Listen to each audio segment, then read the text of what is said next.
David Chen, ang lalaking walang katulad. Kabanata 16:01. Gustong itanong ni David kung ano nga ba ang sinusubukang gawin ng mga taong ito.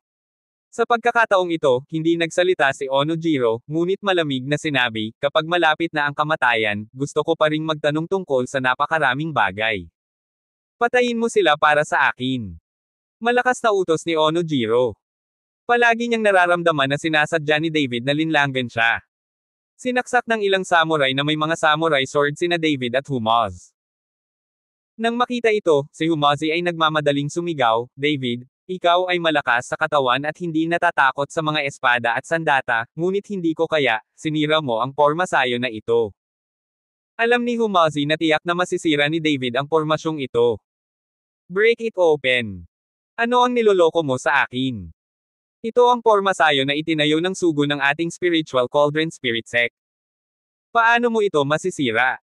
Nang matapos magsalita si Onojiro, nakita niya ang biglang pagsabog ng gintong liwanag mula kay David.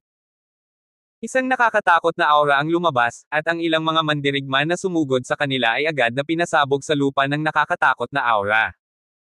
At ang network na binubuo ng 12-dosenang light beam ay naging kawalan sa isang iglap. Ikaw? Mukhang nagulat si Onojiro, ikaw pala ay isang mahusay na marquis. Napakapangit ng mukha ni Onojiro. Master Hu, paano ang maliit na ulo na ito para sa iyo at itong maliit na ulo para sa akin? Sinabi ni David kay Humaz. Walang problema. Tumango si Humazi. Nakita kong lumabas si David at isang nakakatakot na aura ang lumabas sa kanyang katawan. Matapos ibagay ang araro sa katawan ni David, tumalikod si Jiro Ono at tumakbo. Gusto mo pa bang tumakbo? Tumawa si David at hinabol siya. Nang makita ito, biglang ibinagsak ni Jiro Ono ang palad niya at ilang malalaking bato ang dumiretso kay David. Tinamaan lang ito ni David, at ang mga batong iyon ay agad na naging pulbos. At walang tigil ang suntok ni David na marahas na dumurog sa dibdib ni Onojiro. Nabali ang tadyang ni Onojiro, at bumulwak ang dugo sa kanyang bibig. Hindi nang ahas na huminto si Onojiro, at mabilis na tumakas muli ang kanyang katawan. Hindi nagmamadaling hinabol siya ni David, dahil alam niyang si Jiro Ono ang tiyak na maghahatid sa kanya para mahanap si Geiyuhan. Pero hindi tanga si Jiro Ono. Siyempre, alam niya ang intensyon ni David, at hindi niya dinala si David sa lugar kung saan nakakulong si Geiyuhan. Pakikipot na ang kuweba kung saan nakatakas si Onojiro, at mayroon din itong nakakatakot na atmosphere. Saktong pagtakbo ni Onojiro sa harapan niya, bigla niyang ibinagsak ang palad niya sa pader na bato, at biglang kumislap ang gintong liwanag sa magkabilang gilid. Dahil sa maliit na butas na nakabukas, si David ay walang puwang para makaiwas. Isang gintong bahid ng liwanag ang tumama kay David. Napangiti si Onojiro. Ngunit nang tumama ang ginintoang liwanag kay David, hindi gumalaw si David, at wala siyang kahit katiting na galo sa kanyang katawan. Ang bahid ng gintong liwanag na iyon ay mukhang walang laman. Ito. Namangha si Onojiro. Sa orihinal, dinala si David dito, at pinatay ang makina para patayin si David, ngunit ayaw niya maging napakalakas ng katawan ni David. Saan mo pa gustong tumakbo? Malamig na tiningnan ni David si Onojiro, at pagkatapos ay sumuntok, at ang nakakatakot na estilo ng kamao ay direktang nagpatamba kay Onojiro. Tumingin si Onojiro kay David, alam niyang nasa harapan niya si David, langgam iyon, at wala siyang lakas para lumaban. Nasaan ang babaeng nahuli mo? Tanong ni David kay Jiro Ono. Anak, sumama ka sa akin kung may kakayahan ka. Malamig na kumikislap ang mga mata ni Onojiro, at nagngangalit ang kanyang mga ngipin, na para bang nakapagdesisyon na. Sinundan ni David si Jiro Ono, at habang patuloy na lumalalim, lumakas ang nakakatakot at madugong kapaligiran. Di nagtagal, napansin ni David na ang orihinal na tuyong pader na bato ay basa na at ang lupa ay basa na. Nang marating niya ang tarangkahang bato, huminto si Jiro Ono at tumingin sa tarangkahang bato sa harapan niya na parang nag-aalangan. Pagtingin kay David na papalapit sa likuran, biglang itinulak ni Jiro Ono ang gate na gawa sa bato at pumasok.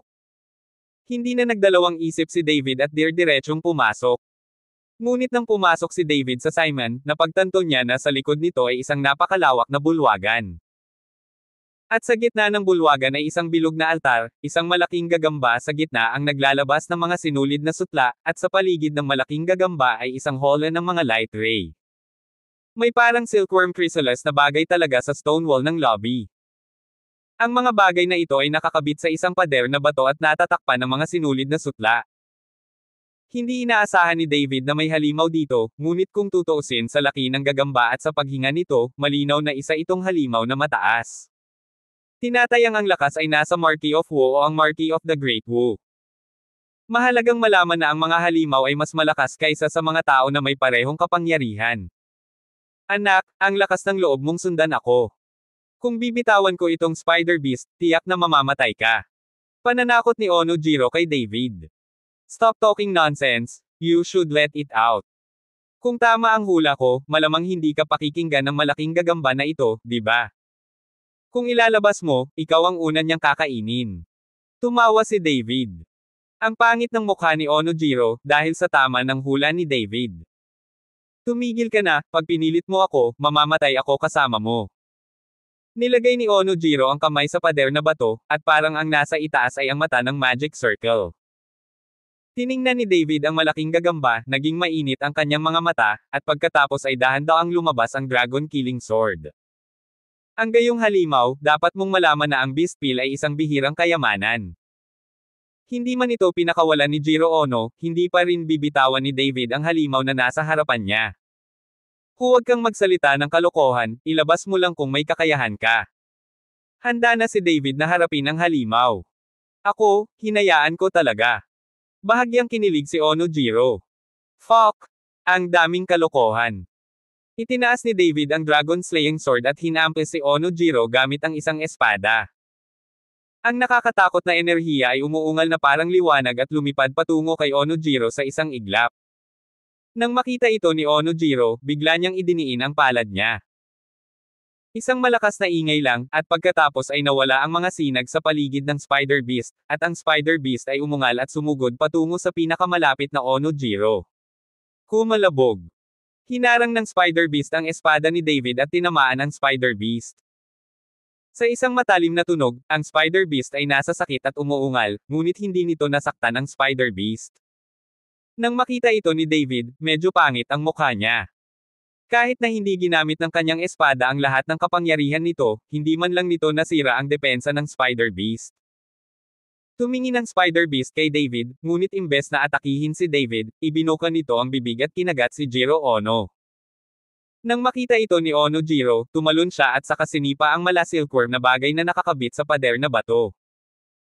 Isang silkworm chrysalis-like object ang lumipad patungo sa Spider Beast, at ang dalawang paa ng Spider Beast ay agad na pinisil, at pagkatapos ay dalawang matutulis na kuko ang direktang pinutol ang panlabas na silk thread. Kabanata 1602. Nang maputol ang nakabalot na sinulid na sutla, lumabas ang makapal na amoy ng dugo, at pagkatapos ay nahulog ang isang katawan mula sa parang silkworm kuko na bagay. Nilamon ng Spider Beast ang lahat ng silk thread at ang katawan, at pagkatapos ay inatake muli si Jiro Ono. Ang mukha ni Onojiro ay sobrang pangit, at patuloy niyang sinisigawan ang Spider Beast sa kanyang puso. Hindi niya maintindihan kung bakit palagi siyang hinahabol ng Spider Beast. Patuloy lang si Onojiro na sumipa na parang silkworm cocoon pataas-baba sa pader na bato para pigilan ang Spider Beast. At bawat isa sa kanila ay may katawan talaga, may mga lalaki, babae at kahit mga bata. Medyo nabigla si David sa eksenang ito. Sa sandaling ito, hinahabol siya ni Humazi, at nang makita niya ang eksena sa eksena, ang kanyang mukha ay agad na naging sobrang pangit. Master Hu, ano ang nangyayari sa iyo? Tanong ni David kay Humaz. Mga buhay na figure, ang mga hayop na ito ay talagang gumawa ng mga buhay na figure. Si Humazi ay nagngangalit ang kanyang mga ngipin, ang kanyang mga mata ay puno ng galit. Master Hu, ano ang mga buhay na karakter? Mukhang nalilito si David, hindi niya alam kung ano ang sinasabi ni Humazi.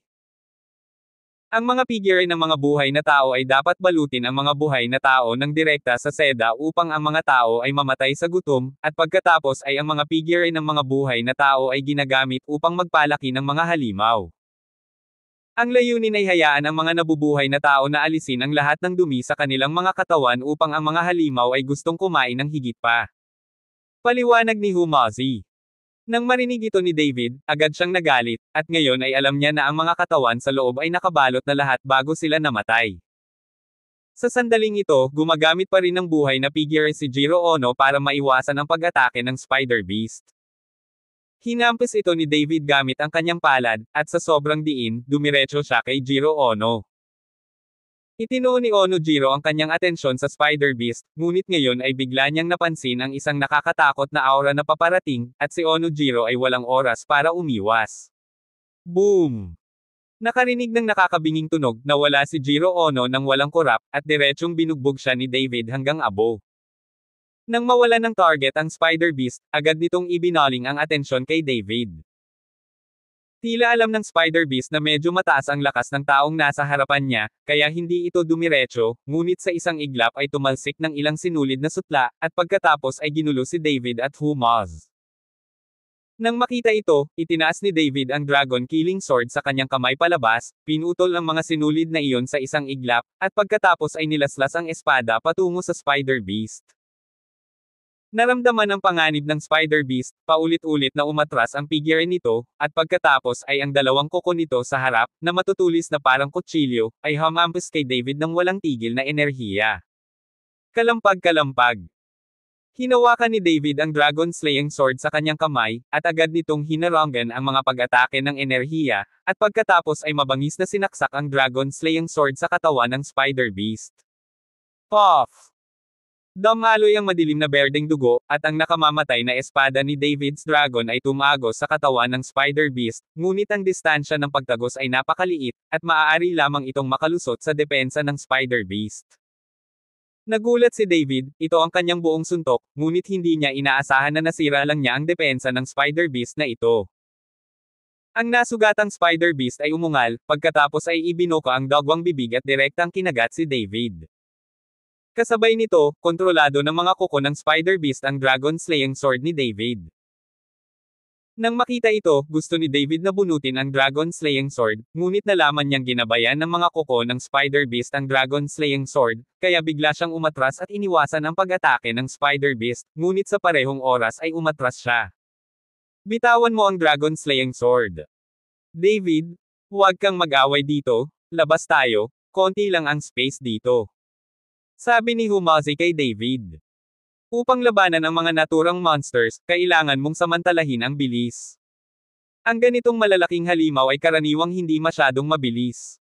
Ngunit sa airtight hall na ito, gaano man kabila si David, wala siyang lugar na magagamit nito. Nang makita ito, dali-daling sinundan ni David si Humaz sa labas kasama ang Spider Beast na humahabol sa kanya.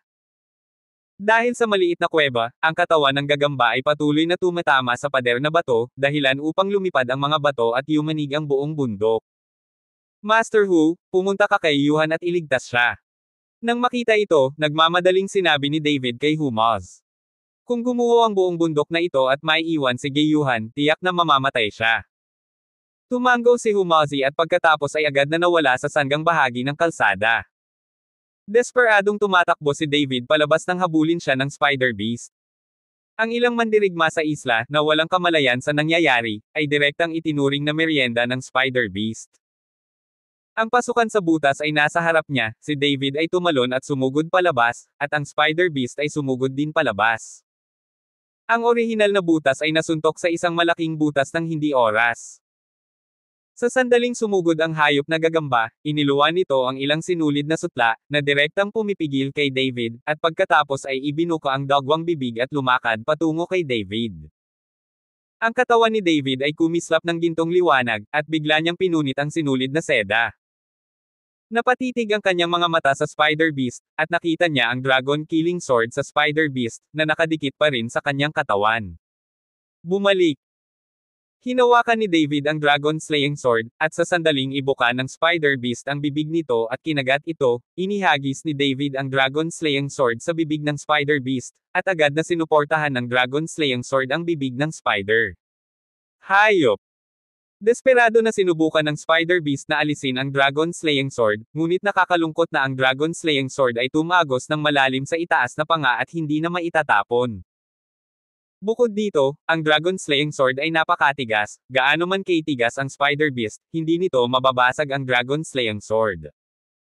Ngayon ang Spider Beast ay hindi makakagat gamit ang kanyang bibig, ngunit maaari lamang gamitin ang kanyang matutulis na kuko upang magpatuloy sa pag-indayog. Ang mga nakapaligid na puno ay lumipad kung saan-saan at gumawa ng gulo, at malalaking lugar ng gubat ay nawasak. Sinasamantala ni David ang kanyang maliit na katawan at bilis upang patuloy na maiwasan ang pag-atake ng mga Spider Beast. Nang muling sinaksak ng dalawang kuko ng Spider Beast si David, tumalon si David at dumiretso sa ulo ng Spider Beast.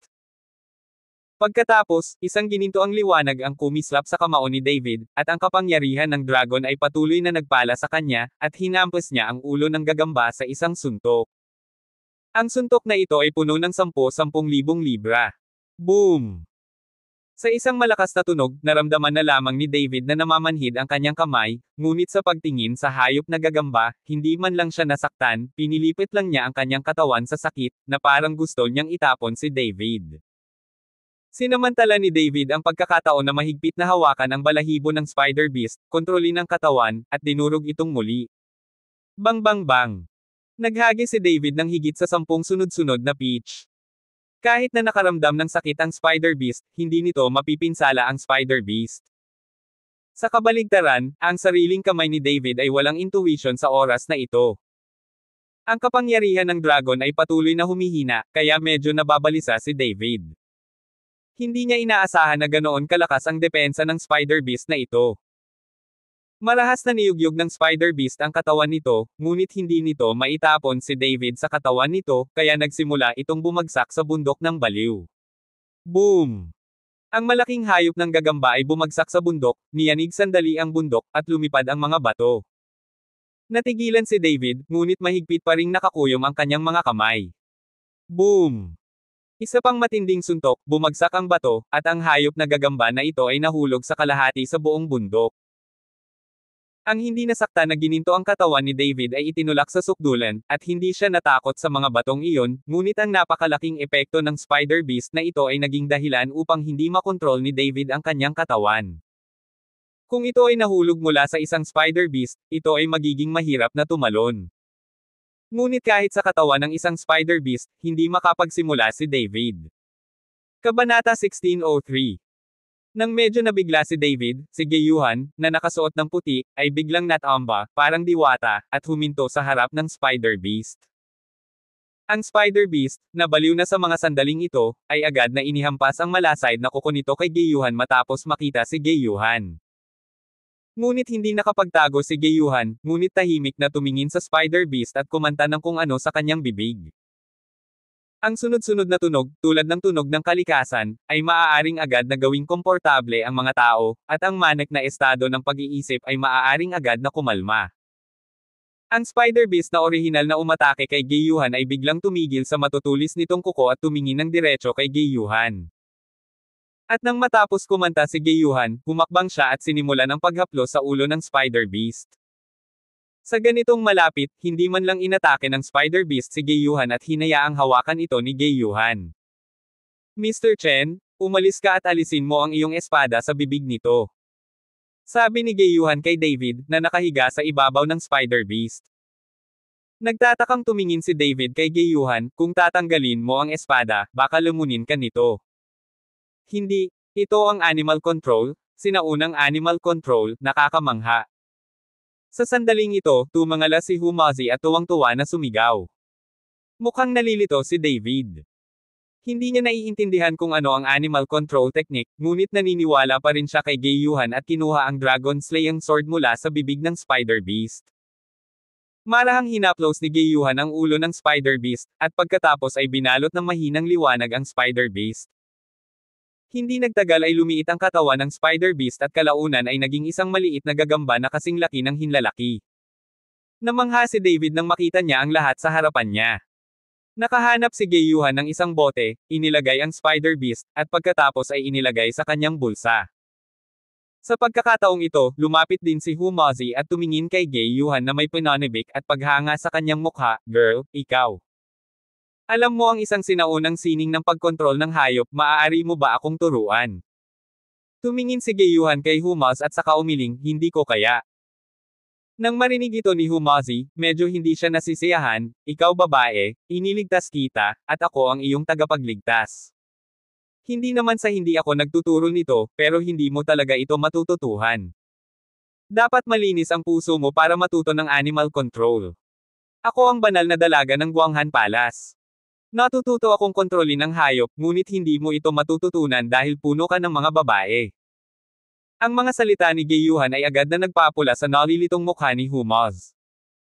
Hehe, kahit hindi mo ito matutunan, mayroon akong beast catching spell na hindi mas masahol pa sa beast control art na iyon. Humazi ay naghahanap ng isang hakbang para sa kanyang sarili. Master Hu, dahil mayroon kang trap beast spell na iyon, muntik na akong mamatay ngayon, bakit hindi ka kumilos? Tinitigan ni David si Humazi at nagtanong.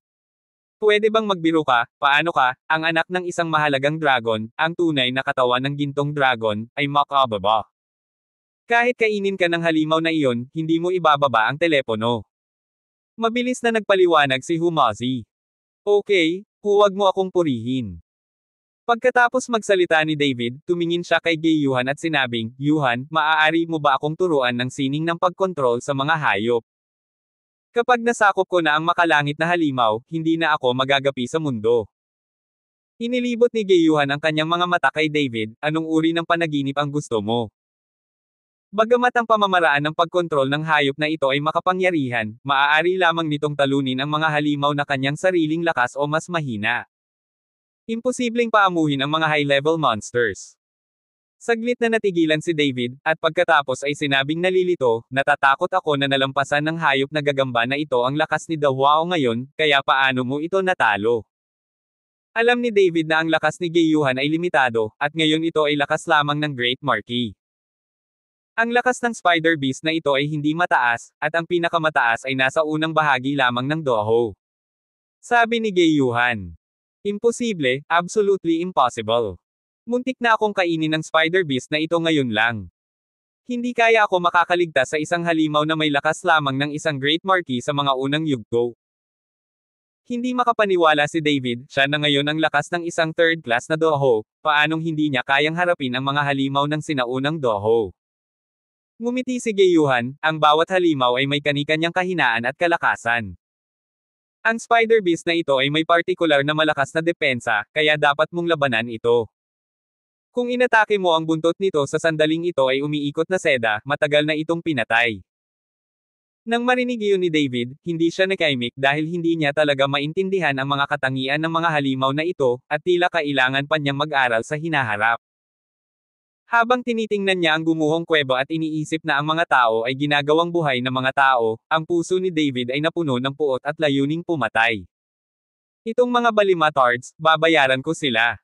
Spiritual fruit sect, naaalala kita. Nagnganga si David ng kanyang mga ngipin, at ang kanyang mga mata ay nanlalamig. Tara na. Tinawag ni Humazi si David. Tumango si David, at handa nang umalis ang tatlo. Ngunit nang malapit nang umalis si David at ang iba pa sa kalsada sa labas ng gubat, isang kotse ang mabilis na dumating. Nakaupo sa kotse si Kazuo Koguchi at isang nasa katanghaliang gulang na lalaki na may bigot. Sakit-kun, aabutan na lang kita. Magalang na sabi ni Kazuo Koguchi sa medyo may edad na. Ang nasa katanghaliang gulang na lalaking ito ay ang soul-searching master na si Sakete Masamura, na ipinatawag mula sa isla ng bansa ni Kazuo Koguchi. Bagamat hindi mataas ang lakas ng Sakete Masamura na ito, ang kanyang soul-searching technique ay umabot na sa antas ng pagiging perpekto. Seryoso si Koguchi-sama, at gusto ko ring makita kung ano ang hitsura ng mga kaluluwa mula sa libu-libong taon na ang nakakaraan. Napangiti ng mahina si Sakete Masamura. Maya-maya ay huminto ang sasakyan at nagsimula na silang maglakad papunta sa gubat. Pagkapasok niya sa gubat, agad na nagbago ang ekspresyon ni Kazuo Koguchi. Evil, may dumating.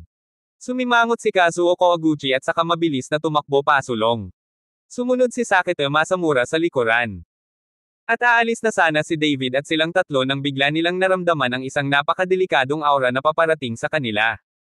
Nakuha ni David ang hininga ni Kazuo Koguchi sa isang iglap. Alam na alam niya ang hiningang ito.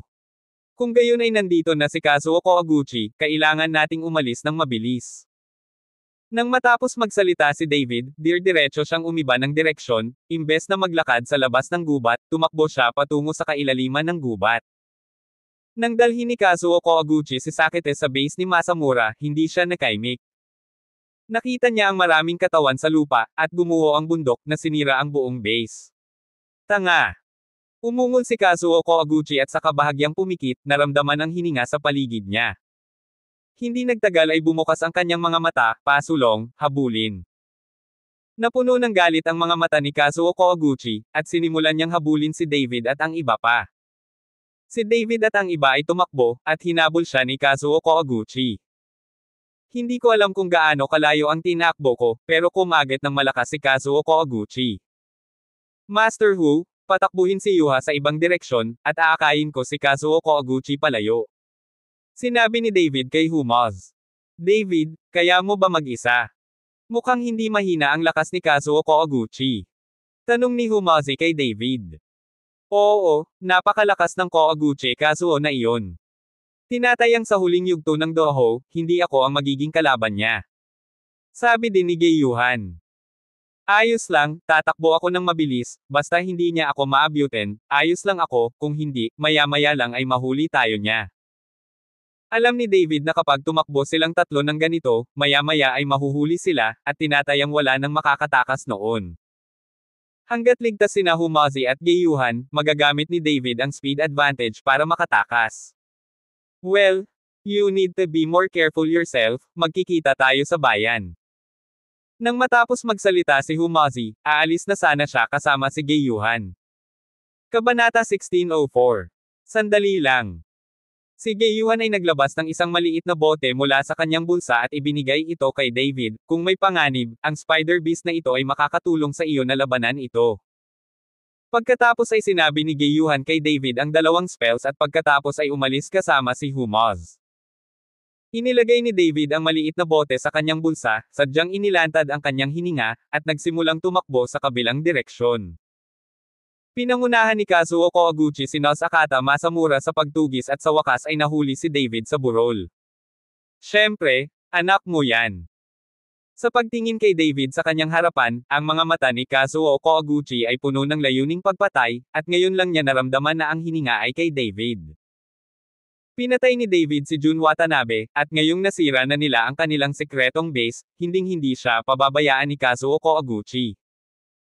Koguchi boy, ang iyong isla na bansa ay naglakas loob na magtatag ng isang pribadong base dito sa amin, at pinuputol din ang ating mga kababayan at nagpapakain ng mga halimaw para sa iyo. Papatayin kita ngayon at ipaghihiganti ang mga namatay.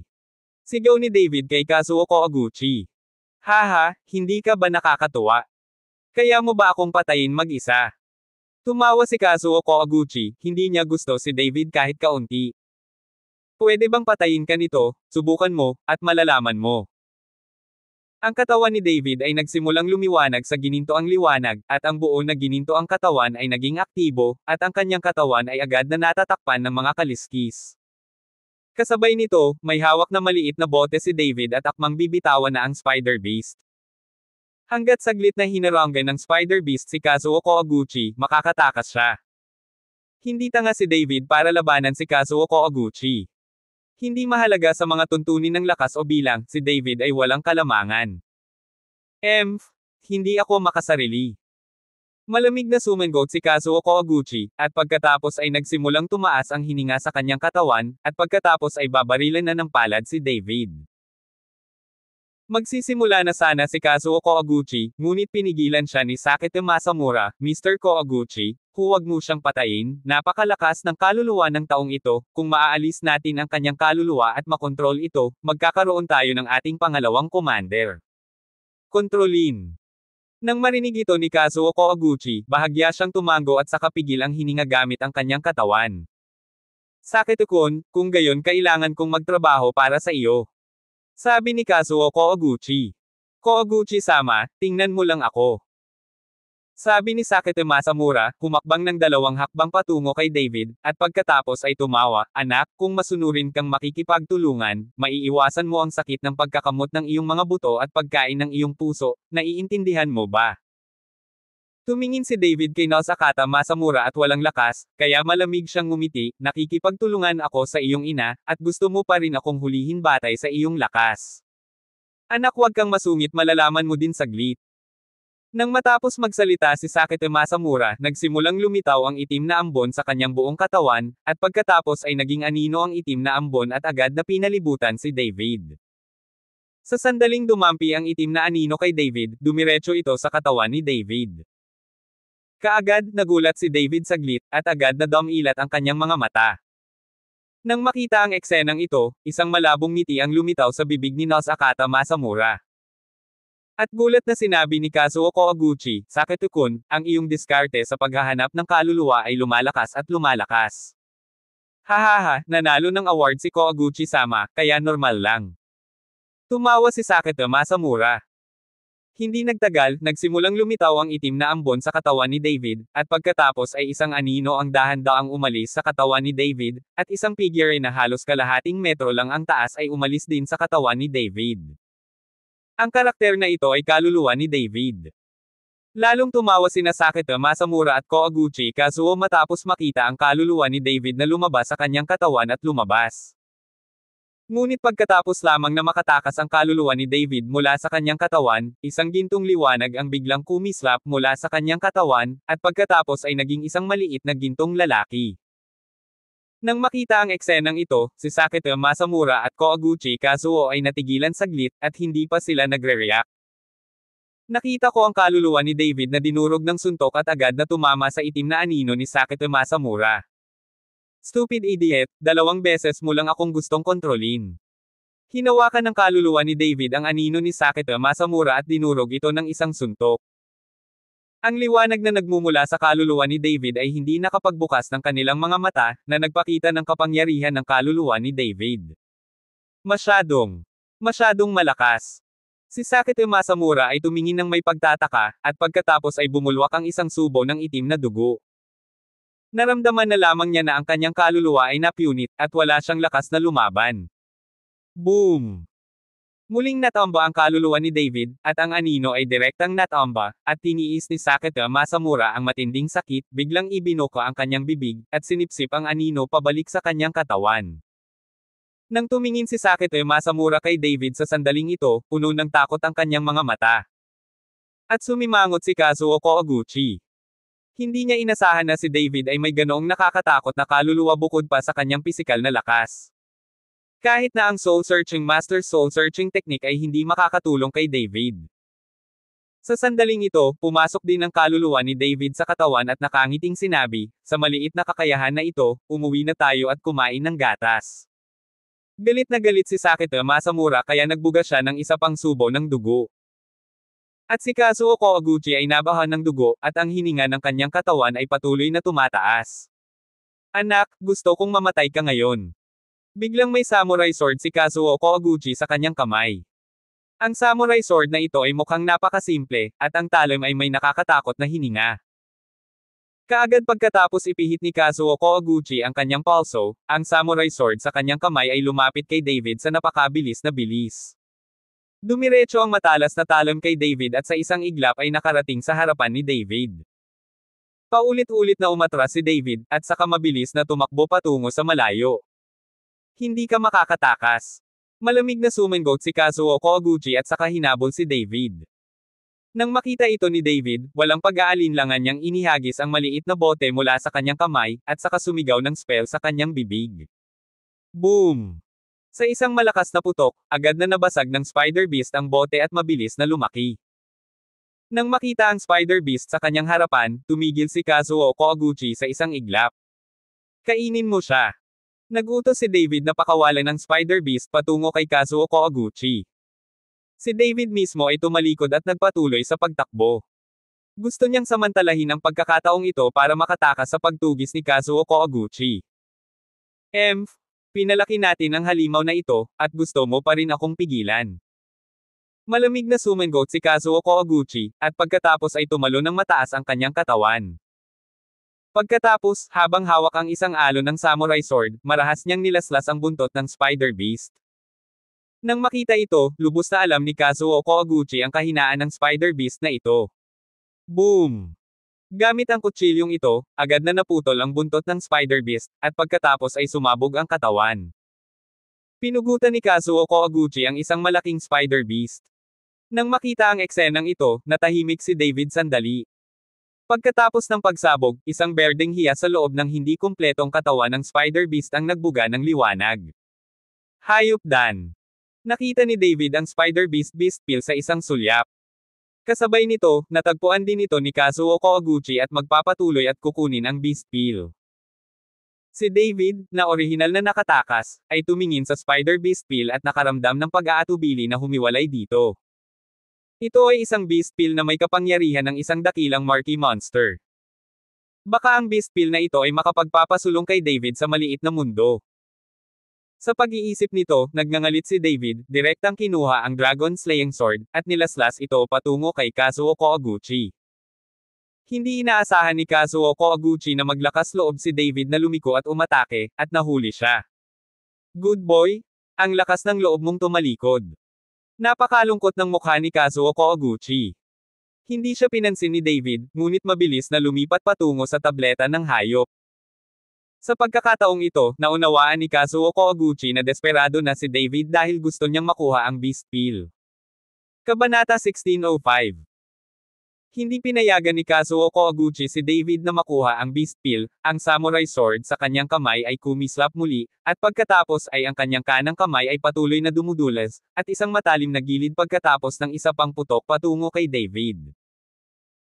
Kukunin na sana ni David ang Beast Pill, ngunit sunod-sunod na lumabas ang isang matalim na gilid, na may nakakatakot na layuning pumatay, hindi nang ahas si David na lumaban ng husto, at naka-atras lamang.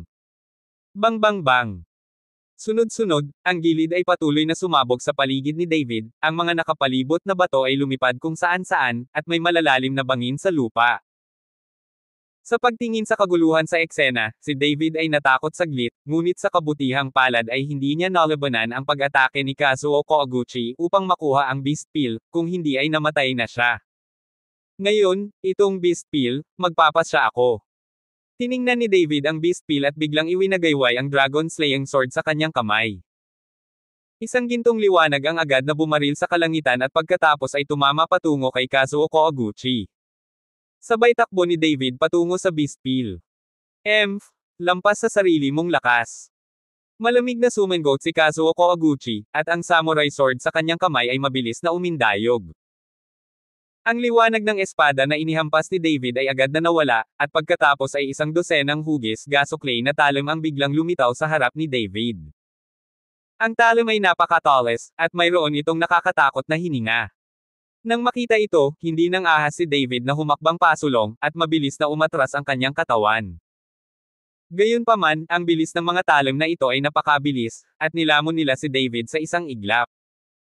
At umasa sa flexible na bilis, umiiwas sa mga blades na ito.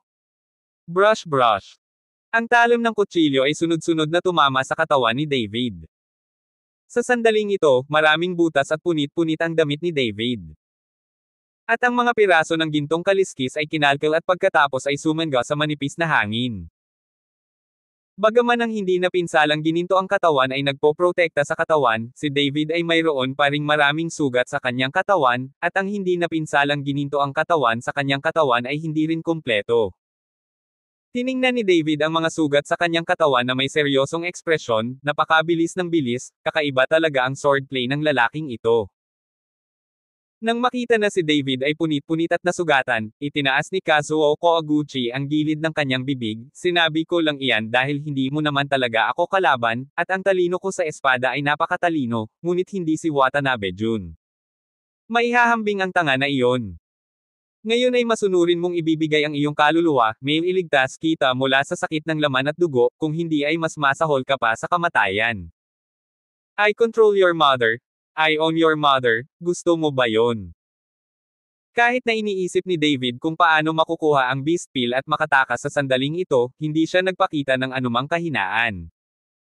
Patuloy na kumikislap ang mga mata ni Kazuo Koguchi at tumaas ang kanyang galit, bibigyan kita ng pagkakataon, ngunit ayaw mo. Tumigil ka na sa pagsasalita ng walang kaparirikon, kamangha-mangha ang talino mo sa espada, at hindi masama ang sa akin. Sinabi ni David, ang liwanag sa kanyang katawan ay patuloy na kumikislap, ang orihinal na hindi natapos at hindi nasira na gininto ang katawan ay naayos sa sandaling ito, at ang hininga ng kanyang katawan ay umakyat din sa tuktok. Laban kay Kazuo Koguchi, alam ni David na kailangan niyang gawin ang lahat. Ang kapangyarihan ng dragon ay patuloy na tinuturok sa Dragon Slaying Sword. Ang Dragon Slaying Sword ay nagbuga ng liwanag, isang dagindong ng dragon ang narinig, at pagkatapos ay nakita ang isang gintong dragon na umaaligid sa itaas ng ulo ni David. Ang gintong dragon ay makapangyarihan, at si David ay lalaban hanggang kamatayan sa pagkakataong ito. Kung makuha niya ang Beast Pill, karapat-dapat siya. Pinaikit ni Kazuo Koguchi ang kanyang mga mata. Sa tingin mo ba mababago mo ang iyong kapalaran ng kabiguan sa pamamagitan ng pagbabagong anyo sa isang gintong dragon? Nang matapos magsalita si Kazuo Koguchi, ang samurai sword sa kanyang kamay ay umindayog muli, at pagkatapos ay hindi mabilang na matutulis na mga gilid ang bumaril kay David. Sa pagkakataong ito, hindi umatras si David, bagkus ay hinawakan niya ang espada sa magkabilang kamay, at pagkatapos ay mabangis na inindayog, ang espada ng siyam na anino. Ang gintong dragon ay umungal at lumakad pasulong na may walang katapusang mga sinag ng liwanag, habang ang katawan ni David ay ginamit ng husto ang hindi nasirang gininto ang katawan at sinundan ito ng malapit sa likuran. Binati ng gintong dragon ang hindi mabilang na matutulis na mga gilid at sumugod upang sirain ang mga patay. Sunod-sunod na naduraj ang gilid, bumanggaman ito kay David, nakipagtalo si David sa pamamagitan ng pagngangalit ng mga ngipin. Sa sumunod na segundo, agad na lumitaw ang katawan ni David sa harap ng Beast Pill, at inabot niya ang Beast Pill. At ang gintong dragon na sumusugod ay naging kawalan din sa huling sandali. Nagbago ang ekspresyon ni Kazuo Koguchi, kilala mo ba talaga ang siyam na anino ng pamilya Watanabe? Ba! Ang Nine Shadows Divine Sword ng pamilya Watanabe ay isang depektong produkto lamang, at ang kay Lao Tzu ay tunay. Nang makuha ni David ang Beast Pill, wala na siyang hinala. Habang umiindayog ang figure, mas marami akong nakitang figure ni David. Ang bawat karakter ay may hawak na Dragon Slaying Sword, at lahat sila ay naglalabas ng aura, na ginagawang hindi nila masabi ang katotohanan mula sa peke. Ang banal na tibak ng siyam na anino, 10,000 palaso ang tumatago sa puso. Galit na sigaw ni David, at pagkatapos ay ilang mga figure ang sabay-sabay na umiwas ng kanilang mga espada. Nakita ko ang hindi mabilang na mga sword beam na patungo kay Kazuo Koguchi. Sa wakas, ang mga sinag ng espada na ito ay nagtagpo, sumambulat sa gininto ang liwanag, at nahulog sa hangin, nag-iwan ng sugat ng direkta sa dibdib ni Kazuo Koguchi. Tiningnan ni Kazuo Koguchi ang kanyang sugat na may galit sa kanyang mga mata. Boy, who dares to hurt me? You are the first. Pagkatapos magsalita, tumalon ang katawan ni Kazuo Koguchi, at pagkatapos ay bumulong siya ng isang salita, at ang samurai sword sa kanyang kamay ay lumipad sa hangin. Nakita ko ang libu-libong katana sword na direktang nakapalibot kay David at sa kanyang mga karakter. Kaagad pagkatapos, ang mga samurai sword na ito ay nahulog patungo kay David na parang mga patak ng ulan. Libu-libong mga transformed samurai sword ang direktang pumaligid kay David. Bawat isa ay naglalabas ng nakakatakot na gilid, at ang figure na binago ng Nine Shadows Divine Sword ay agad na naglaho sa ilalim ng libu-libong matalim na gilid na ito. Nang makita ang mga figure sa kanyang harapan ay patuloy na naglalaho, itinaas ni Kazuo Koguchi ang mga sulok ng kanyang bibig. Alam niyang walang makakaligtas sa gayong pag-atake. Hindi mabilang na matutulis na mga gilid ang nagsanib at sumambulat sa nakasisilaw na liwanag. Boom! Tulad ng isang dumadagandong na pagsabog, isang nakasisilaw na liwanag ang tumaas sa kalangitan. Bukod sa gulo, walang makita. Ignorante na tao. Malamig na sumangot si Kazuo Koguchi, walang ekspresyon. Walang dahilan para maging masaya siya sa pagpatay kay David, dahil sa tingin niya kailangan lang ng isang hakbang para patayin si David, ngunit ngayon ay nakagawa na siya ng ilang hakbang, na lampas sa kanyang inaasahan. Nang maisip ni Kazuo Koguchi na namatay na si David at naging sibuyas, at tatalikod na sana at aalis, bigla siyang nakakita ng isang figure na sumusugod. Ang figurang iyon ay may suot na punit na damit at napakabilis. Sino pa kaya kung hindi si David? Paano ito posible? Malaki ang pagbabago sa mukha ni Kazuo Koguchi, dali-dali niyang inipon ang kanyang tunay na chi at mabilis na hinabol si David. Hindi siya naniwala na nakatakas si David. Paano makakatakas si David sa nakakatakot na pagsalakay na iyon? Hindi ito maintindihan ni Kazuo Koguchi.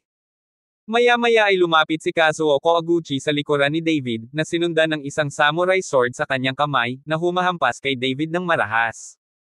Gamit ang kutsilyong ito, nakita niya sa sarili niyang mga mata si David na hinihiwa sa dalawa. Naramdaman ni David ang hangin sa likuran niya at hindi niya ibinaling ang kanyang ulo, ngunit ibinalibag pabalik sa kanyang kamay ang dragon killing sword.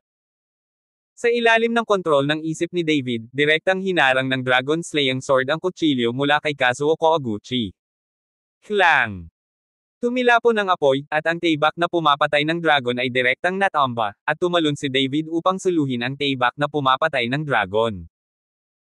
Sa ilalim ng marahas na suntok, si Kazuo Koguchi ay biglang nakaramdam ng bahagyang pamamanhid sa bibig ng tigre, at ang samurai sword sa kanyang kamay ay halos lumipad mula sa kanyang kamay.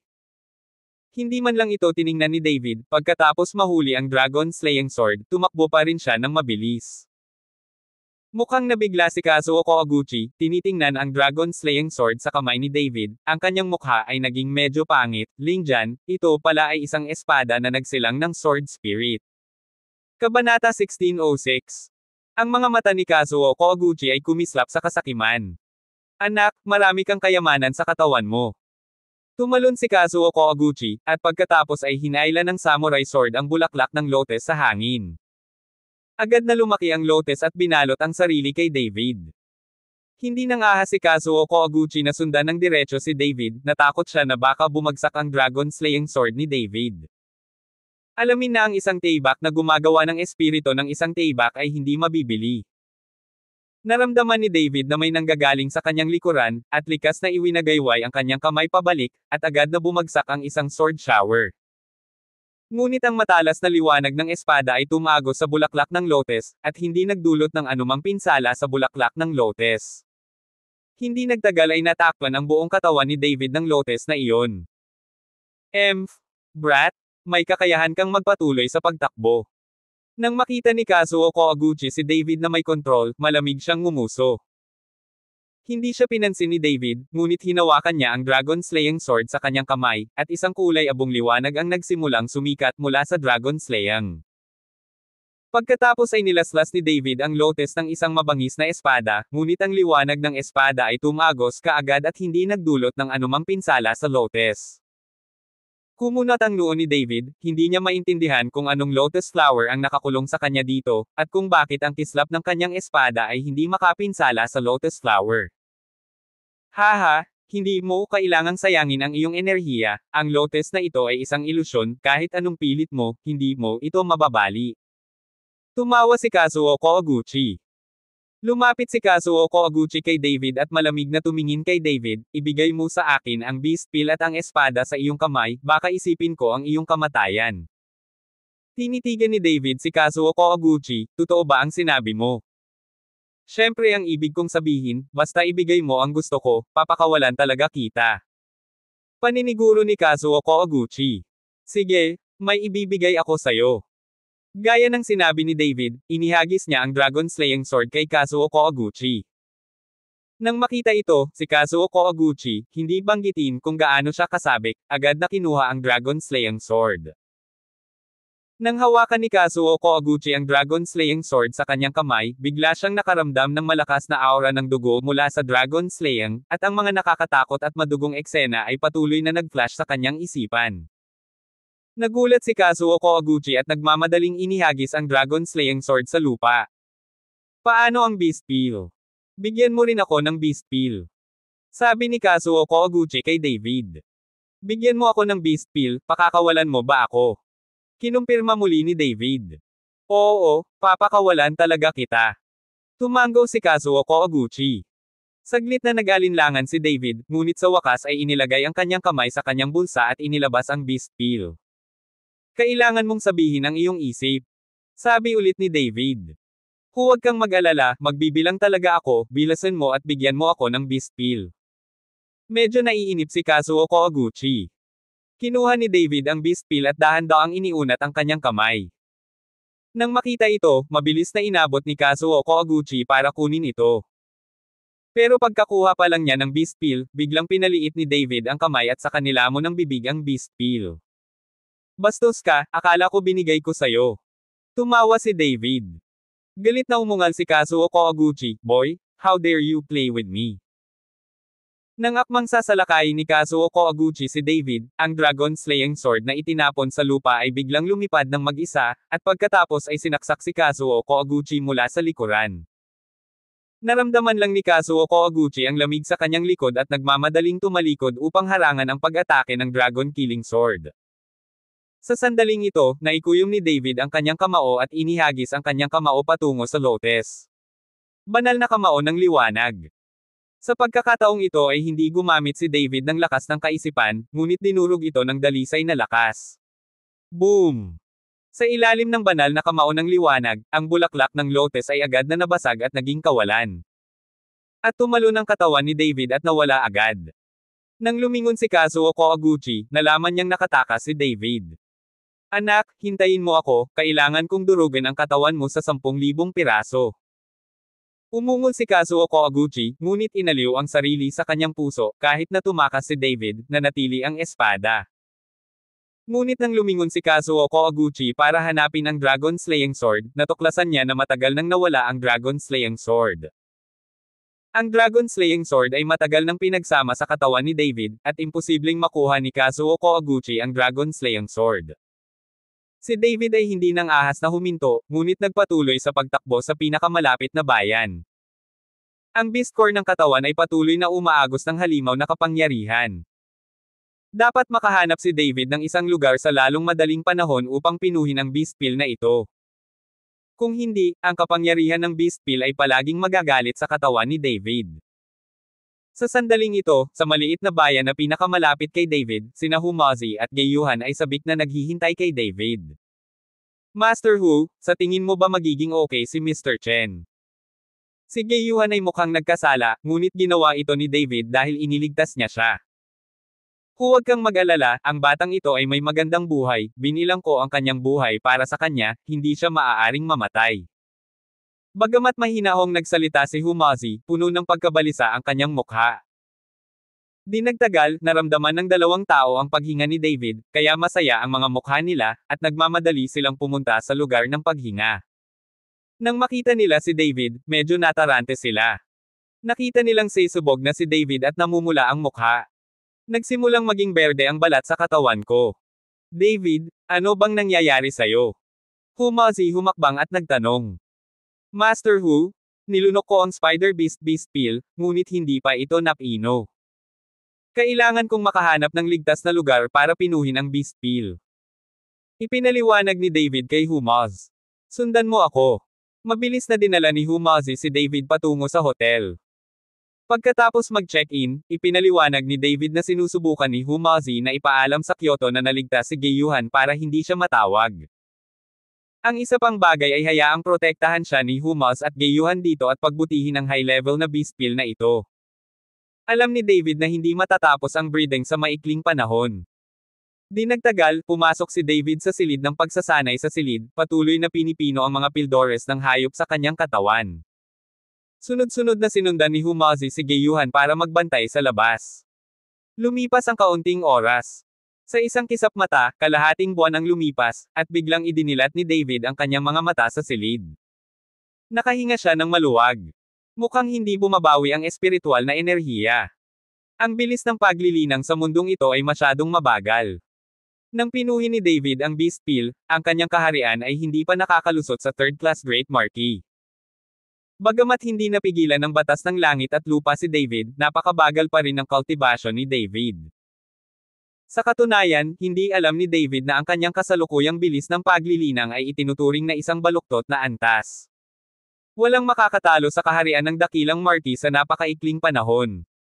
Binuksan ni David ang pinto at lumabas, ngunit nakita niyang si Gayuhan ang nagbabantay sa pinto. Nang makitang gising na si David, mabilis na nagtanong si Gayuhan, "Mr. Chen, kumusta ka na?" Ang Beast Pill ay pinino, ngunit ito ay hindi kasing ganda ng inaakala, at ang kaharian ay hindi bumuti. Medyo frustrated si David. Sa paglalakbay ng paglilinang ng mga immortal, lagi nating binibigyang pansin ang unti-unting pag-unlad. Dapat nating malaman na maraming immortal na magsasaka ang tuluyang aalis sa immortalidad at magiging mga demonyo upang mapabilis ang pag-unlad ng paglilinang. Lumaban. Ang buong mundo ay gumuho, ang mga Diyos at mga demonyo ay nahulog at ang martial arts ay nagsimulang manakop. Inaliw ni Gayuhan si David. Paano si Master Hu? Tanong ni David kay Gayuhan. Siya. Nasa kwarto. Namula si Gayuhan at bumulong.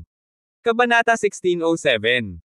Hindi ba ang taong ito ay nananakot sa iyo, hinahayaan kang protektahan ang batas ng mag-isa? Sabi ni David at naglakad patungo sa kwarto ni Humaz. Paglakad ko palang papunta sa pinto, may narinig akong boses ng babae mula sa loob. Naintindihan naman agad ni David kung bakit ngayon lang namula si Gayuhan. Itong matandang lalaki, hindi ba siya sinapian ng bully? Lumapit si David at sinipa ang pinto. Ano? Napasigaw ang babae, kasunod ang isang batang babae na labo na tumakbo palabas. Nakita ni Humazi na si David iyon, sinabi niya na may hindi nasisiyahang ekspresyon. Ikaw brat, pinoprotektahan ko ang Dharma para sa iyo sa loob ng maraming araw, at ngayon gusto kong magpahinga, ngunit iniistorbo mo ako. Master Hu, narito ako para sa iyong ikabubuti, huwag mong hayaang bumagsak ang iyong katawan sa huli, hindi ka kailanman magiging isang tunay na immortal. Sinabi ni David kay Humaz. Ano ang isang tunay na walang kamatayan at hindi isang tunay na walang kamatayan, hayaan tayong mabuhay sa bawat araw. Casual na sinuot ni Humazi ang kanyang mga damit, dahil gising ka, kailangan kong bumalik sa Baihai City, ang mga sinaunang guho ng Chanfuzang ay hindi nababantayan. Plano ni Humazi na bumalik sa Baihai City, ngunit alam ni David na hindi niya binabantayan ang mga sinaunang guho ng Chanfuzang, ngunit iniisip ang tungkol sa dalawang batang babae ng pamilya Shen. Susundan mo ako sa Panglay Island at pupunta sa Baihai City pagkatapos ng trabaho. Sinabi ni David kay Humaz. Ano ang gagawin mo sa Panglay Island? Sira ang formation doon, at walang gaanong espiritual na enerhiya. Ano ang gagawin mo doon? Tanong ni Humazi. Nakalimutan mo ba ang eskultura? Naglalaman ito ng maraming espiritual na kapangyarihan. Sinusundan mo ako sa paglalakbay, at may kasama sa paglalakbay. Sabi ni David sa medyo nagmamakaawa na boses. Kalimutan mo na, ayokong tumakas, hindi dahil kasama mo ang batang babae, iyon lang ang gusto niyong gawin, hindi ako matandang lalaki. Ikinaway ni Humazi ang kanyang kamay. Wala sa akin ang iyong mga kakayahan. Kung hindi ka sasama sa akin, huwag mo akong hanapin sa hinaharap tungkol sa usapin ng Fazong sa araw na iyon, at hindi ako magsasapanganib at ipapasa sa iyo ang mga spelling na iyon. Pagkatapos magsalita ni David, tumalikod siya at naglakad palabas. Nang makita ito, nagmamadaling humakbang si Humazi at hinayla si David, tingnan mo, nagbibiro lang ako, seryoso ka, maglinis ka, magpapahinga na tayo. Tumingin si David kay Humaz at bahagyang ngumiti. Nagimpake lang ang tatlo at saka tumungo sa Panglay Island. Pagkatapos ng 2 araw at 2 gabing paglalakbay, nakarating kami sa Panglay Island. Nang makarating silang tatlo sa isla, biglang huminto si Gayuhan. Ano ito? Tanong ni David. Kumusta ang hininga ng dugong demonyo dito? Ang mukha ni Gayuhan ay naging sobrang pangit. Ang Gorfind ay nasa islang ito, ngunit ngayon isa na itong estatwa ng bato. Paliwanag ni David. Isang batong rebulto. Mukhang nalilito si Gayuhan. Let's go? Malalaman mo kapag pinuntahan mo ako. Dinala ni David si Gayuhan patungo sa palasyo sa Panglay Island. Alam ni Dunan na nakabalik na si David, at nagmamadaling nagdala ng taong bumati sa kanya sa mataas na antas. Ikaw bata ang boss dito, mukhang masustansya. Nang makita si Dunan, humakbang pasulong si Humazi at tinapik si Dunan sa balikat. Nandito na rin si Master Hu, pasok ka dali. Sabi ni Dunan na may nakakahiyang ngiti. Tinatanong kita, meron ka bang? Gaya ng sinabi ni Humazi, sumandal siya sa tainga ni Dunan at nagtanong. Pagkatapos makinig kay Dunan, muli siyang tumango, oo, tiyak na aayusin ko si Master Hu. Hahaha, hindi masama. Nakangiting pumasok si Humazi sa palasyo. At si David ay tumingin kay Humazi ng ganoon, nang hindi nagtatanong sa kanya, alam niya na si Humazi ay sumunod sa kahilingan ni Dunan. Nagbago ba ang restricted area habang wala ako? Tanong ni David kay Dunan. Bumalik kay Mr. Chen, pagkatapos mong umalis, nagpadala ako ng isang tao para aisil ang bawal na lugar, wala pang nakapasok. Sagot ni Dunan. Sige, dumiretso na tayo sa Forbidden Land. Pumunta si David para tingnan kung kumusta ang rebulto.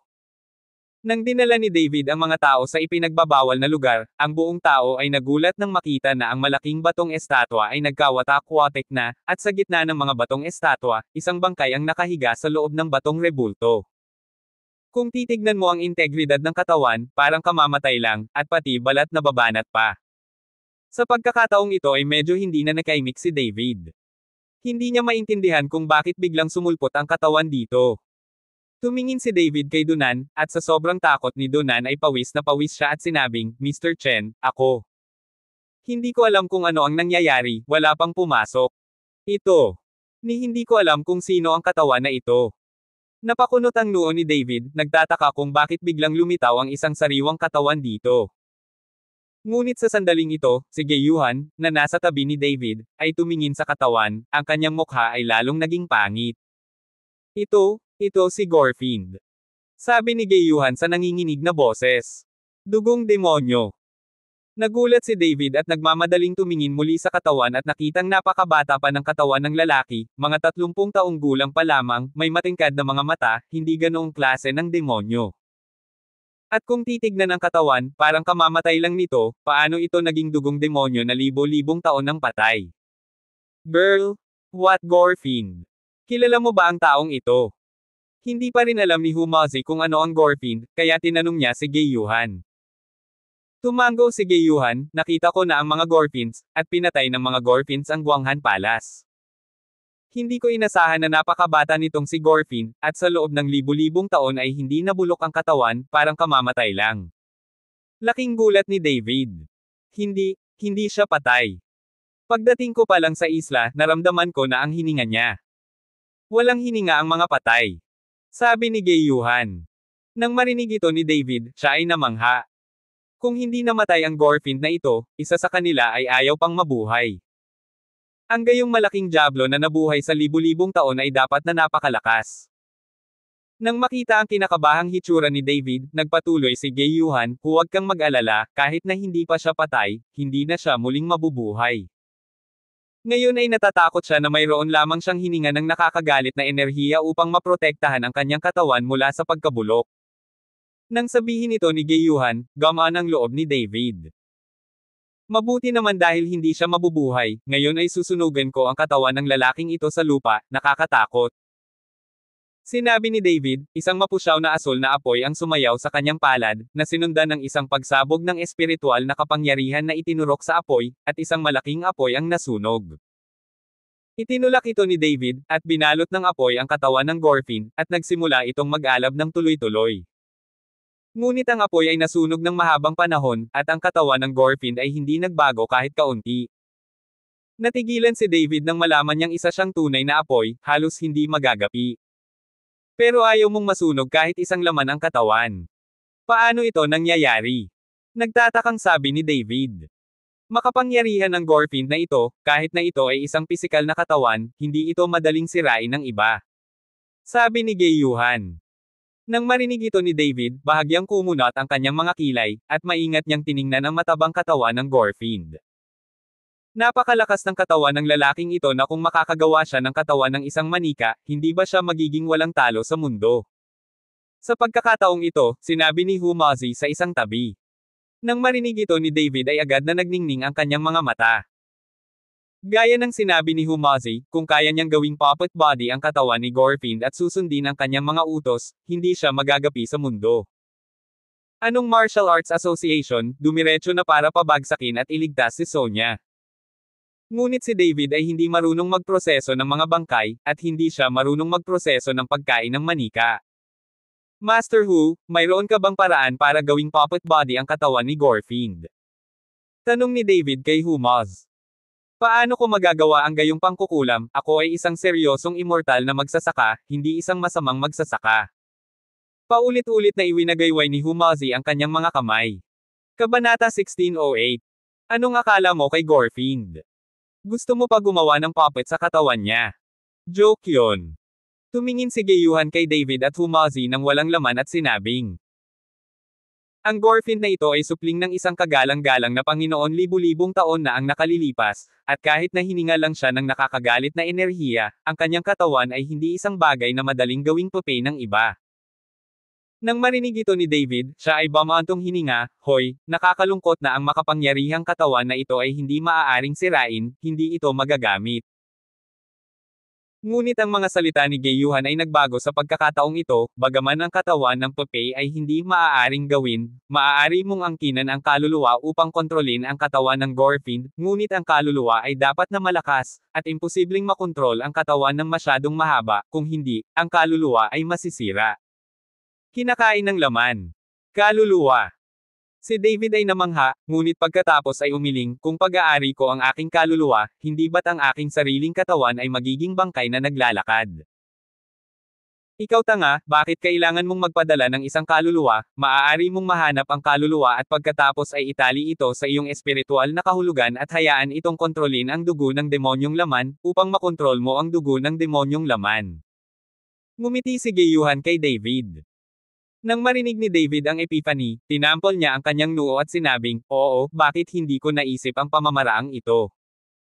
Maganda ang pamamaraan, saan mo hahanapin ang kaluluwang iyon? At ang kapangyarihan ay hindi maaaring maging masyadong masama, kung hindi, walang paraan upang makontrol ang dugong demonyong katawan." Tanong ni Humazi kay David. Natigilan si David, ngunit hindi nagtagal ay napagtanto niya na ang kaluluwa ni Fanjang ay nasa kanyang storage ring. Ang taong ito ay si Marky Wu sa tuktok ng kanyang kapangyarihan. Ang pagkontrol sa dugong demonyong katawan na ito ay tiyak na hindi isang problema. Sa pag-iisip nito, nagmamadaling binuksan ni David ang preservation ring at pinakawalan ang kaluluwa ni Fanjang. Sa sandaling lumitaw ang kaluluwa ni Fanjang, direktang kinokontrol ito ni David sa kanyang banal na kahulugan. Sa sandaling ito, ang kaluluwa ni Fanjang ay napakahina, at sa harap ni David, nakayuko lamang siya. "Fanjang, iniwan ko ang iyong kaluluwa at iniligtas ang iyong buhay. Ngayon ay nakahanap na ako ng katawan para sa iyo, at makikita mo muli ang araw." Sinabi ni David sa kaluluwa ni Fanjang. Namangha si Fanjang. Hindi niya inaasahan na mahahanap talaga ni David ang katawan para sa kanya. "Hindi ka ba natatakot sa paghihiganti pagkatapos mong mahanap ang iyong pisikal na katawan?" Sa pagtingin kay Fanjang ng ganoon, alam ni David kung ano ang iniisip niya, kaya nagpatuloy siya, "Mag-iiwan ako sa iyo ng isang piraso ng espiritual na kamalayan. Kung maglakas loob kang ipagkanulo ako, maaari kitang lipulin kaagad." Nang marinig ito, nagmamadaling lumuhad si Fanjang sa lupa, "Hinding-hindi ako mangangahas na ipagkanulo si Mr. Chen." Tumango si David, at pagkatapos ay isang gintong liwanag ang lumipad mula sa kanyang mga kilay at agad na tumago sa katawan ni Fanjang. "Ito ang katawan na natagpuan ko para sa iyo, maaari mong pag-aari ito." Itinuro ni David ang katawan ng Gorfin at sinabi kay Fanjang. Sinulyapan ni Fanjang ang katawan ni Gorfin, nasiyahan pa rin, at sumugod patungo sa matabang katawan ni Gorfin. Ngunit sa sandaling si Fanjang ay nagmamadaling umakyat, nakita niya ang isang sinag ng liwanag na nagmumula sa katawan ng Gorfin, na agad na nagpabagsak sa kaluluwa ni Fanjang sa hangin.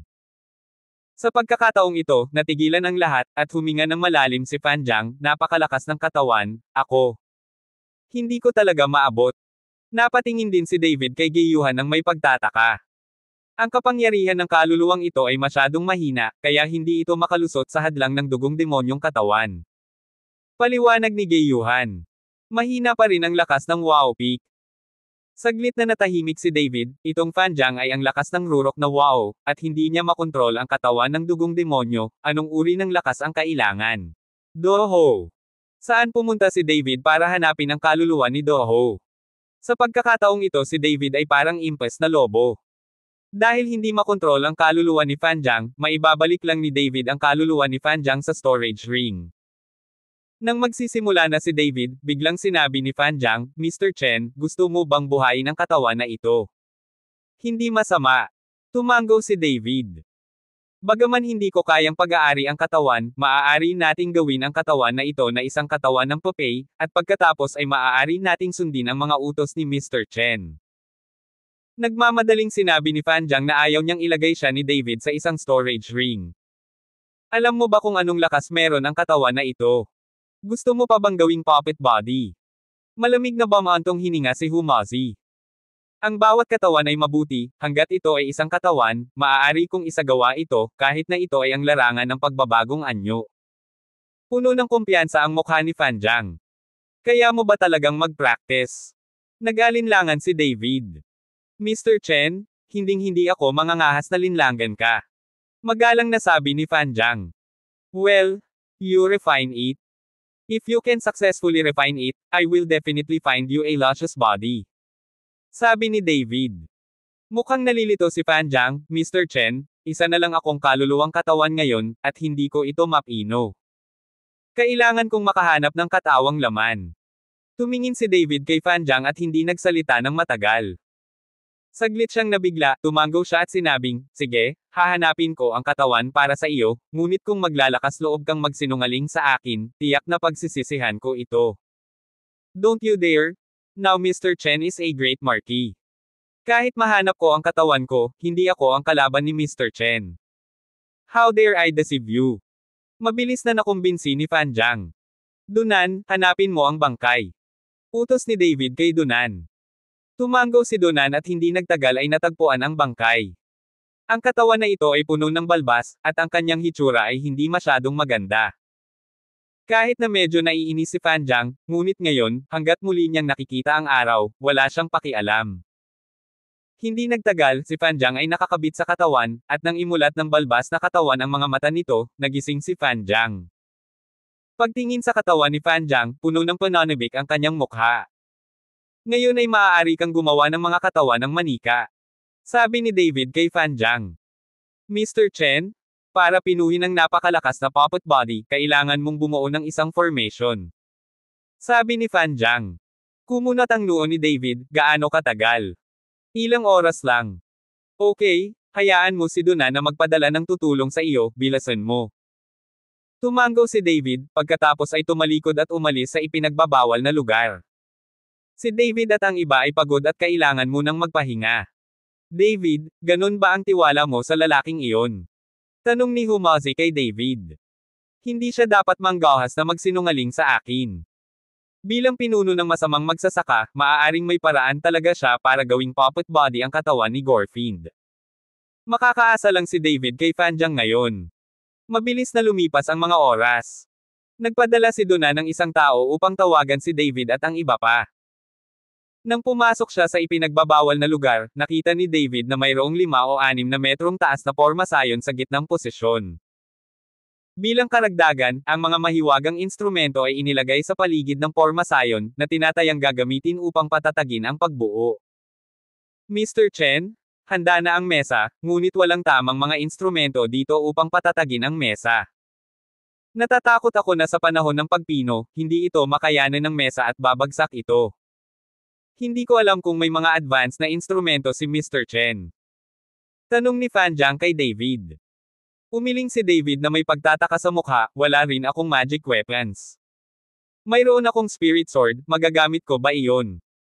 Umiling si Fan Jiang, upang maging ligtas, sa tingin ko kailangan nating maghanap ng ilang magic tool. Ngunit saan kaya pupunta si David ngayon para hanapin ang magic weapon? Sa sandaling ito, tumayo si Humazi, nakakamangha na sandata, kailangan ko lang gumuhit ng ilang mga spell upang matiyak na ang entablado ay matatag bilang isang bato.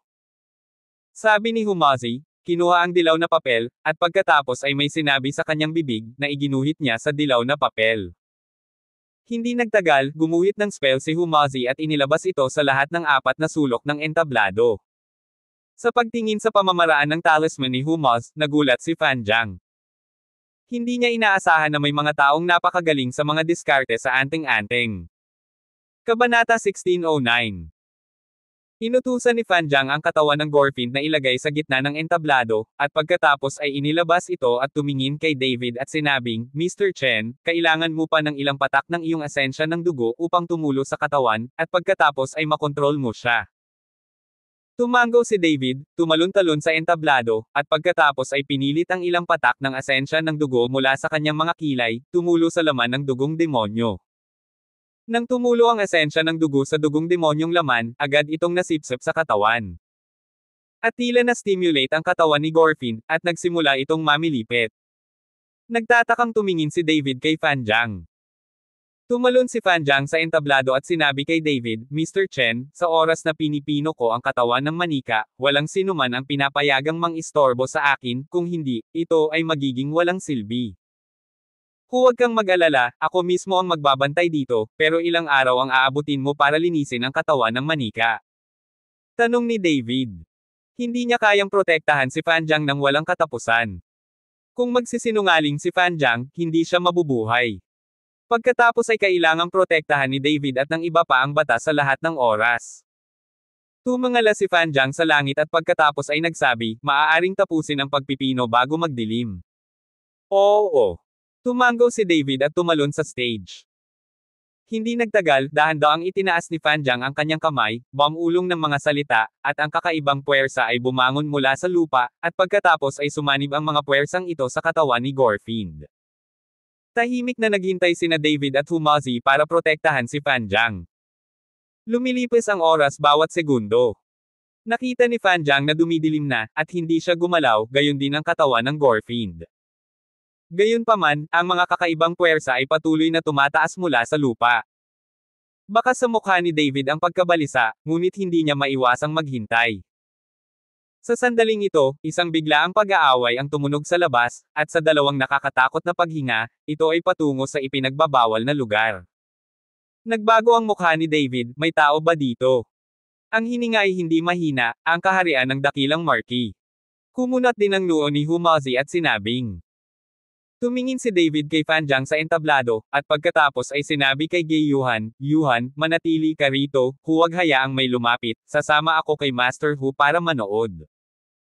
Tumango si Yuhan, at pagkatapos ay mabilis na lumabas si David sa ipinagbabawal na lugar kasama si Humaz. Sa sandaling siya ay nagmamadaling lumabas, nakilala niya si Dunan, nagulat na gulat. Anong nangyari? Pinigilan ni David si Dunan at nagtanong. Mr. Chen? Hindi maganda. Dalawang tao ang pumasok sa palasyo at direktang pumasok sa ipinagbabawal na lugar. Hindi ito napigilan ng aking mga tao. Nag-aalalang sabi ni Dunan. Nang marinig ito ni David ay agad niya itong binati. Gayunpaman, habang mas malapit ang distansya, mas pangit ang mukha ni David, dahil malinaw niyang naramdaman na ang mga kalaban ay huli na ang lakas ni Doho. Ang ganong puwersa, hindi sigurado si David, kung ang dalawang kalaban ay ang lakas ng yumaong si Doho, kung gayon hindi ito mapipigilan ni David. Pigilan man ito o hindi, lagi itong pipigilan ni David, at hindi sila dapat payagang sumugod sa ipinagbabawal na lugar. Si Humazi ay marangal din sa sandaling ito, hawak ang isang dilaw na papel sa kanyang kamay at patuloy na gumuhit ng mga anting-anting. Nang sumugod sina David at Humazi sa bulwagan, nakita nila na ang lupa ay puno ng mga bangkay at isang lalaki at babae na puno ng dugo ang naglalakad patungo sa likod ng palasyo. Tumigil ka nga, sino ka?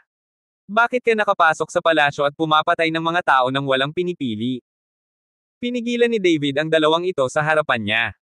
Tiningnan lang ng lalaki si David at saka malamig na sinabi, kung ayaw mong mamatay, lumayas ka. Sa huli, hindi pinansin ng lalaki at babae si David at dumiretso sa ipinagbabawal na lupain. Nang makita ito, hinampis ito ni David ng suntok at hinaranggan ang daan para sa kanilang dalawa. At agad namang sinundan ng suntok ng lalaki. Boom! Sa isang malakas na tunog, agad na lumipad pabalik ang katawan ni David, at pagkatapos ay bahagyang nanginginig ang kanyang kamay. Ang pagsubok ng suntok na ito ay nagpapaalam kay David na ang lakas ng kalaban ay higit na mas mahusay kaysa sa kanyang sarili.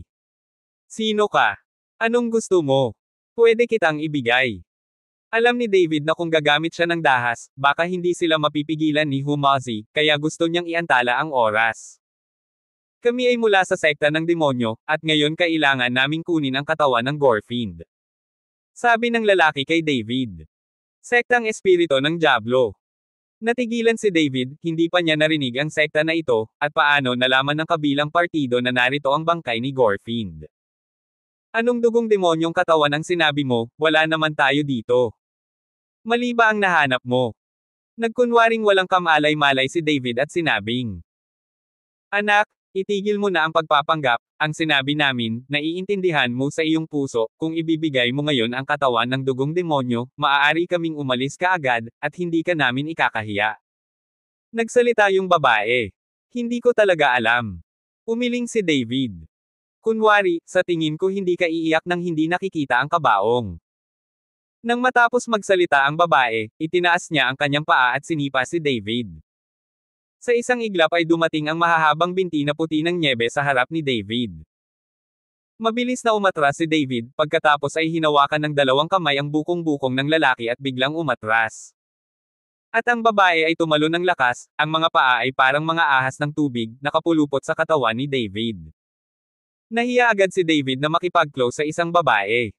Sige, bruha, lumapit ka sa akin kung may kakayahan ka. Nang makita ito, ang mga mata ni Humas ay namula, at isang spell ang agad na ginawa sa babae. Sumabog sa ere ang spell sa harap ng babae, dahilan para bumitaw siya kay David at tumalikod. David, malakas ka para harapin ang lalaking yun, hinahayaan ako nitong babaeng to. Tinitigan ni Humazi ang babaeng nasa harapan niya gamit ang isang pares ng mga mata. Ang kanyang tingin ay dumaan lamang sa mahaba at puting nyebe ng mga binti ng babae. Naramdaman ng babae ang titig ni Humaz, kumunot ang kanyang mga kilay, at puno ng disgusto ang kanyang mukha. Si David ay tumingin kay Humazi ng ganoon at nakaramdam ng hindi makapagsalita sa isang sandali, kailan ang lahat ng ito. Babae pa rin ang nakikita ni Humazi. Master Hu, hindi mahina ang lakas ng babaeng iyon, kailangan mong mag-ingat. Sinabi ni David kay Humaz. Huwag kang mag-alala, wala akong natutunan sa panahong ito, natutunan ko lang kung paano humawak ng mga babae at tingnan kung paano siya linisin.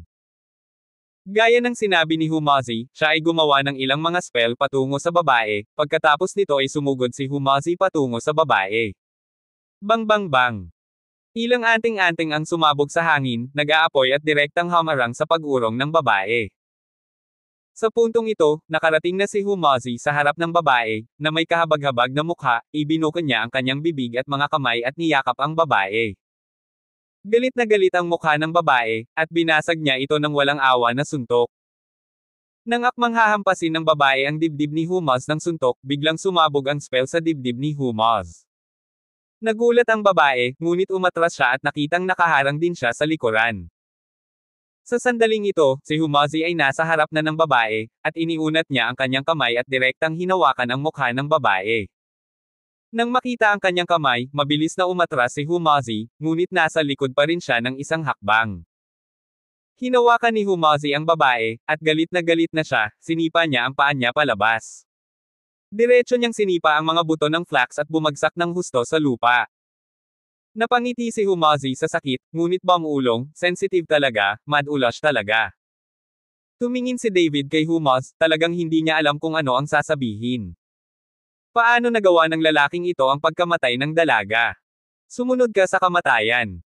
Nagalit ang lalaki, at isang nakakatakot na pamimilit ang lumabas sa kanyang katawan. Biglang naramdaman ni David ang matinding pressure sa kanyang katawan, at medyo nanginginig ang kanyang mga binti. Ang flax ay nakahiga ng diretso sa lupa, at ang pagpilit na ito ay nagpabigat dito, hindi na makabangon. Kabanata 16:10. Nagsimulang tumaas ang aura ni David, sinusubukang pigilan ang pressure. Ang gintong liwanag ay kumikislap mula sa katawan, na nagpapaliwanag sa kalangitan sa gabi, at ang buong bulwagan ay napuno ng nakasisilaw na gintong liwanag. Tumingin ang lalaki kay David, bahagyang naningkit ang mga mata, hindi ko akalain na maganda pala ang katawan ng anak mo. Sabihin na natin na ang ugali ng lalaki ay panandalian, at pagkatapos ay humarap siya kay David. Tapos ang suntok ay tumama sa dibdib ni David. Sinalubong siya ni David ng suntok, at sinuntok silang dalawa. Boom! Isang napakalaking pagsabog ang narinig, at pagkatapos ay agad na napaatras ang katawan ni David. At ilang beses umindayog ang katawan ng lalaki at medyo namamanhid ang mga palso. Kung lumaki ang katawan na ito, natatakot ako na mas malakas pa ito kaysa sa Gorfind na iyon. Bahagyang naningkit ang mata ng lalaki at nag-iinit ang mga mata. Huwag mo siyang sasaktan, sunggaban mo at ituloy mo, siguradong superior na katawan ito. Puno rin ng ningning ang mga mata ng babae, at nagbago ang tingin niya kay David. Saglit na nanlamig ang mukha ng lalaki, at tumingin siya sa babae at sinabing, hindi mo ba gusto ang batang ito? Nang marinig ito ng babae, kumunot ang noo niya at sinabing, anong kalokohan, ngayon ko lang nakita ang katawan niya. Kung gayon, hulihin mo ako, wala akong pakialam. Parang nagseselos yung lalaki at parang galit siya kaya tumigil siya at tumabi. Napatingin si David sa lalaki at babae at hindi siya nakaimik. Tuluyan na siyang hindi pinansin ng dalawa. Inilibot ng babae ang kanyang mga mata sa lalaki, pagkatapos ay tumingin kay David at sinabing, Kuya, makinig ka sa akin, hinding-hindi ka namin sasaktan at palalakasan ka namin. Ayokong masaktan ka, kaya wag mong pigilan. Sabi nung babae at naglakad papunta kay David. Isa pa, punong-puno ng alindog ang mga mata ng babae, at talagang kinulit niya si David. Kaya lang, halatang hindi lakas ang alindog ng babaeng ito. Kung ikukumpara sa magkapatid na Wumier at Shaolan, malayo sila. Hindi man lang alintana ni David ang alindog ng magkapatid, paano pa kaya ang babaeng ito? Lihim na napangiti si David sa kanyang puso, ngunit walang ekspresyon ang kanyang mukha.